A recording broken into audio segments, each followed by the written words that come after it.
Hi everyone. So today in this video you are going to learn how to fix a Virgin 360 remote that isn't responding, won't control the box or suddenly stopped working after a battery change or software update.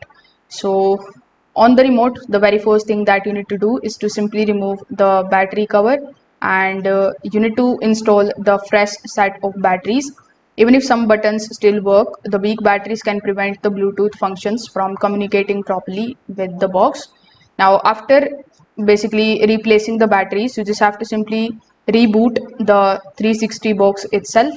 For that, you just have to basically unplug the power cable and wait for at least 30 seconds, and then after 30 seconds simply plug it back in.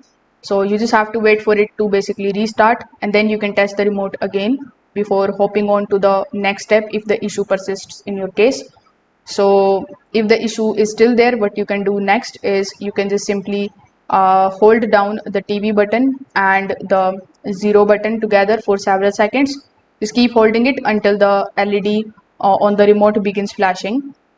So this places the remote into the pairing mode and it allows it to reconnect to the Virgin 360 remote. So you can try these easy fixes and see if it is now resetting properly.